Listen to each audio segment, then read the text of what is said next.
back to the making kitchen where chaos reigns supreme. And yes, as you can see, I have a huge mess going on. So I'm not going to hide anything from you. I am going to show you exactly what's going on in this kitchen today. So stick around. Okay, so we're talking today about waffles, fresh milled flour waffles. Something that my son absolutely loves. I make them. Whatever he doesn't eat, I end up putting them in the the freezer so that he can take them out. He can pop them into our toaster oven and he can eat them later. So this is something that is new to me. Now, I have done it once before, and as you can see, I have scribbled on my little card here some ideas of what would work and what would not work. So right now, this is me testing a theory of what I think will work. Now, I found, and I'll link it in the description below, I found from Grains in Small Places, I found a flour conversion chart. And she notes on here that all wheat berries differ from each other. So what we're doing here is just a starting reference. So for this recipe, you can find this recipe at making.com. And it's just under the waffles. I think it's like Easy Waffles or something. I don't even remember the name of it. I'll link it in the notes below. But all you need is 2 cups of flour, 1 tablespoon of baking powder, a half a teaspoon of salt, 2 tablespoons of sugar or honey, 2 large eggs, 1 2/3 cups milk or kefir, 1/3 cup melted butter or oil, and 1 teaspoon of vanilla extract. So what I'm going to do today is I'm going to convert my flour, my 2 cups of flour, over to my soft white, because if you watched our last video where we talked about the differences in the wheat berries, waffles would be one of the things that we would use soft white on because it is a baked good. Now, like I said, I've made these before. I just scribbled notes. That does not mean that it was the correct amount. And I'm going to make a recipe off of this. As long as this works out today, this will be what I do today.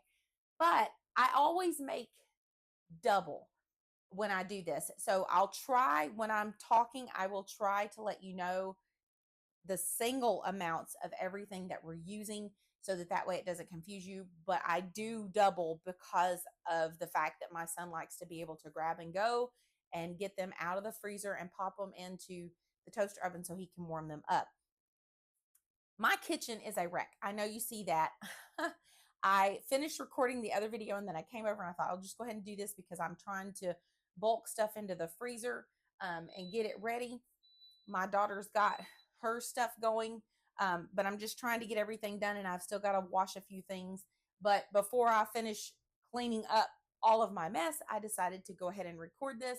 So you're getting to see the real life here in the Making kitchen. So remember I told you that grams are important. And this is where it's going to come in to where we are, like I said, we're adjusting the 2 cups of flour to the grams. So she says on her list here that 2 cups of flour is about 240 grams of wheat. So I have on my list, apparently I used 280 grams. And I'm thinking that the reason I ended up using that is because I use goat's milk. My daughter has a dairy intolerance. And so I tend to use goat's milk. And it's thinner. It's more like a 2% milk. So it's thinner than regular milk.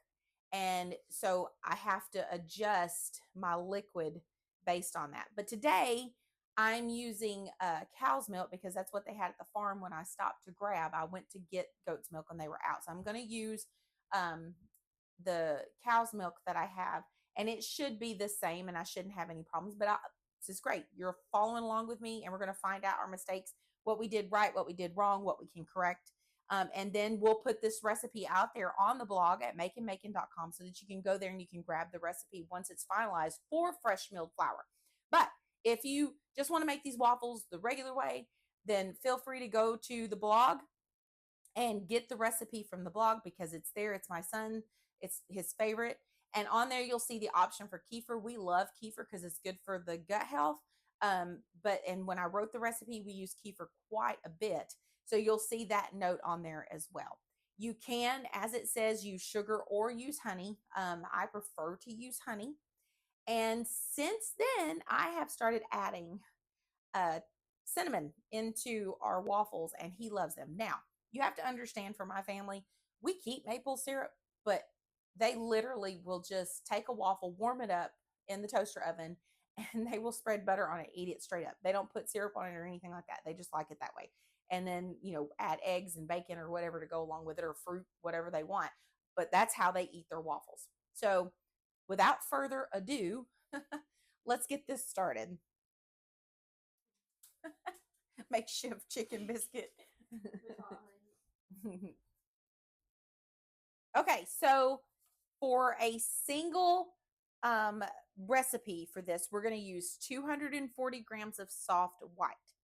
Okay, I'm doubling, so I'm going to use 480 grams of soft white. But if you're just making one, you want 280 grams, or sorry, 240 grams of soft white.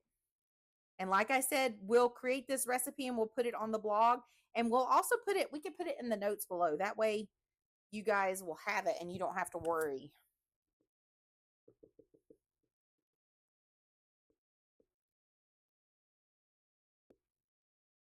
That way we know that it works. This is the way we're going to find out. This is a great way to learn.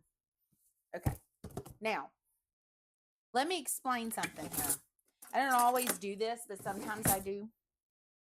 If I go over, I just go back in and I pull out whatever I need. Now, I can't say that I'm very precise on every little thing. There's been times when I'm like 1 gram over or 2 grams over. And at first I stressed myself out over it because I was like, oh, I'm over and it's going to ruin the whole recipe.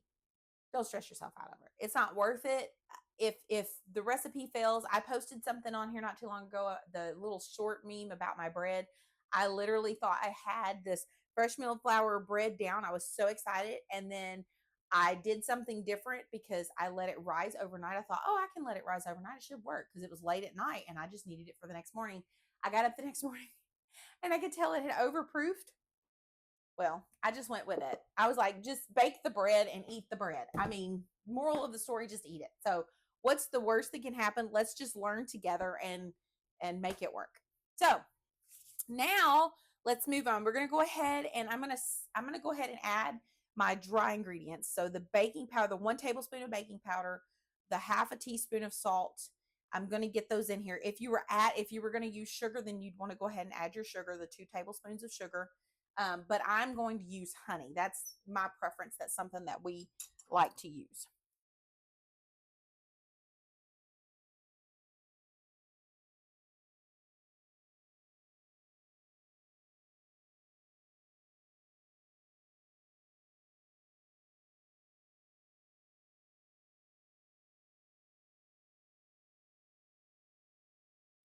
And it might help if I was like those recipe people where I would actually like measure my stuff out and have it all sitting out here all nice and be like, we're going to use this and we're going to use this. And I'm not that person. So sorry. I should be. And maybe one day I will become that person. All right. And then now we're going to add in our honey. I'm adding in honey. And I'm short.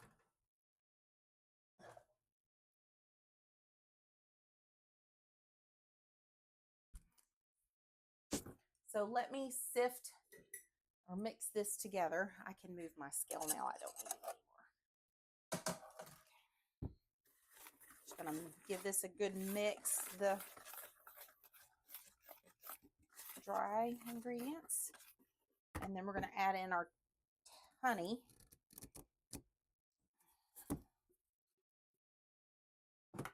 Honey or sugar, your choice. So you want, for a single amount, you're going to want the 2 tablespoons of honey.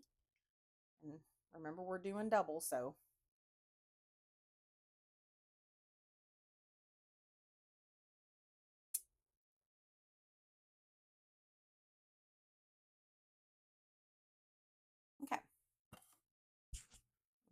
this over here so I don't make a mess. I've already got a huge mess anyway. It's not like it's something that I don't have to clean up. All right, and then it says I've got to wash this off. Do that in a little bit. All right, 2 large eggs. And my husband fusses at me because I crack my eggs over my stuff because he's like, you could get a bad egg or you could bust it and it crack, and I don't know. I've had it happen before, and then that was bad because then it ruined my whole recipe, but I'm all about less cleanup. All right, and then we're going to add in our 1 2/3 cup of milk. Now, I did 1 2/3 cup, and then I forgot that I was supposed to double. So I've got to go get 2 more eggs, and I've got to get some more milk. Okay, so I had to go get some more eggs. See, this is why I shouldn't do 2 things at one time. So, but I like to get things done. I don't like having to wait around. I'm just that type of person.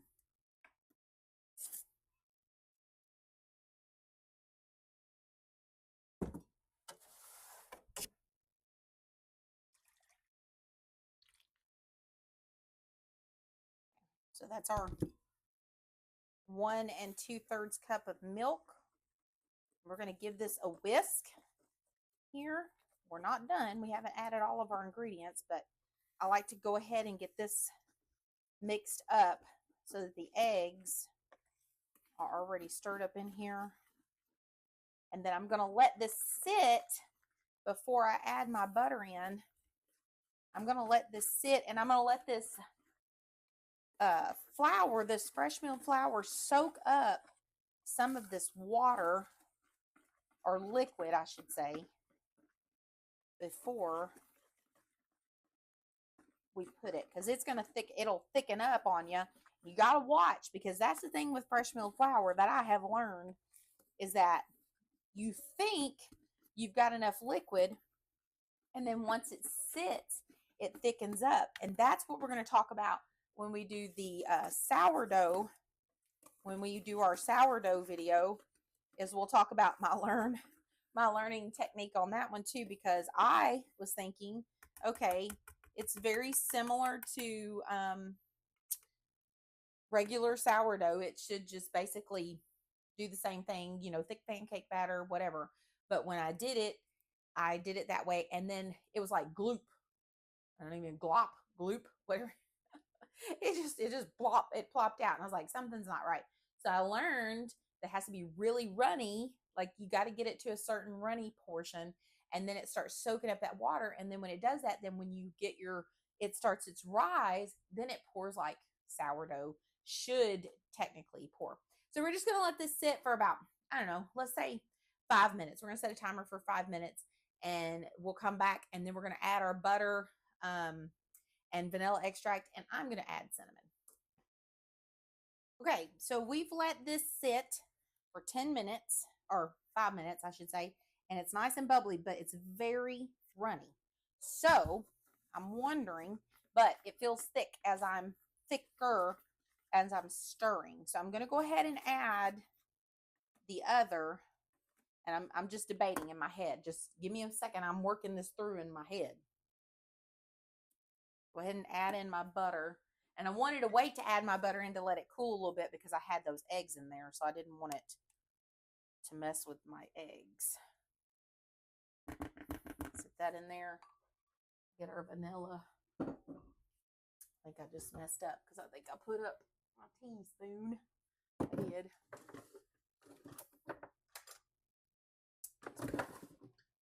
All right, we need, what did I do with my thing? It's over here working while I was waiting. So 1 teaspoon of vanilla. I did double my butter, by the way, just in case anybody wondered, but 1 teaspoon of vanilla extract, that would be a normal. Before I add that, let me add my cinnamon. I want to add my cinnamon because I need to reuse this, and I don't want to stick that back in there. So we need just a teaspoon of cinnamon, but for the single recipe, if you want to add a little bit, you can. You can just add a half a teaspoon of cinnamon, but because I'm doubling, Lord have mercy. See, chaos reigns supreme. There we go. Okay. Okay, now 2 teaspoons of vanilla. So 1 teaspoon if you're doing a single batch and 2 teaspoons if you're doing a double batch. All right. Now, let's get this whisk in here together. It smells delicious.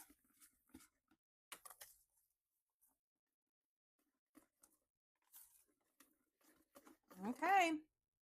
So you can see, I want you to look as I'm doing this. You should be able to see this.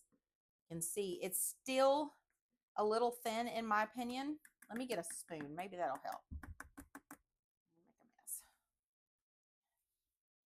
So this is the consistency that I have.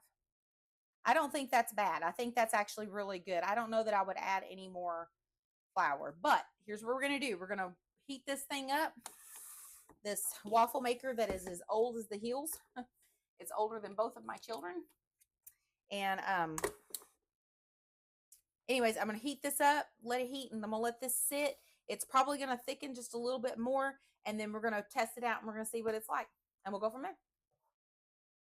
Okay, so this is heated up.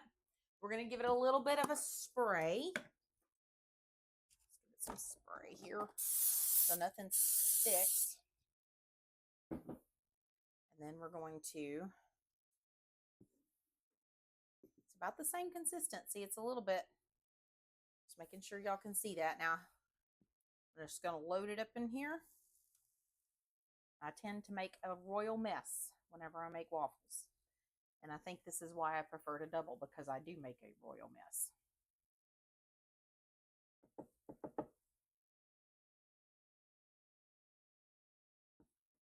That way I don't have to do it often. Okay. Now, every waffle maker is different. We have one that's almost like a Belgian waffle maker. And so you pour the stuff in. I promise you, this thing is probably not even on the market anymore. It might be, but I don't know. But anyways, you put it in, and I just close it, flip it over, and then let it do its work, and then it tells me when it's ready, and I pull it out. I usually always put it over here on my cooling rack. That way they can start cooling, because first off, my son's usually the first one to get one as soon as they come out. But because I'm making it later in the day today and I'm doing it for freezer purposes, I'm just going to take them and put them over here. And then when I get done, they've cooled off, quite a bit. Then I'll take them from there, lay them out flat, and then let them freeze in the freezer, and then put them in storage bags so that he can grab them as needed. Okay, it says it's ready, so let's see. Oh my, it looks super yummy. Okay, and it's nice and fluffy too. It's hot. Hot, hot, hot. All right, let me flip it over here. Let me spray this, and let's get another one in here, and that way I can show you this one really quick. All right, it's cooled off a little bit where I can hold it. So this is what it looks like. Can you see that? Look how nice and thick that is. Look how pretty that is. Okay, so what we're going to do is I'm going to butter this really quick. I'm going to have my son come test it for you, because he is the waffle expert. So we're going to let him test this out and tell you what he thinks. And in the meantime, I'm going to continue cooking this before we log off of here. I've got people coming here asking me, when is supper going to be ready? Can we come in and can we cook supper? So this is not supper.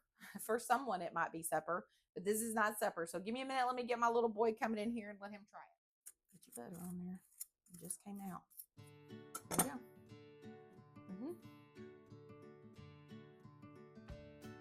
Tell the camera, not me. Okay, so it's good. Really good. All right, so see there, this is something, and let's show the inside. Can you really show the inside of the camera? So this is the inside of it. Look how yummy that is. You like that? I told you he likes it straight up with just butter, and that's it. He's just that happy with it as it goes. So anyway, so thank you so much for watching. I'll make sure that I put the recipe in the notes below. I'll show you the single and the double, and then we'll get this thing created and we'll get it put on makeandmakin.com. That way you can go on there and you can print that recipe as well. I hope that you've enjoyed this episode of and it's encouragement in chaos. And remember that I'm always praying for you, even if I don't know who you are. God bless. Bye. Bye. All right, you want to go push stop for me?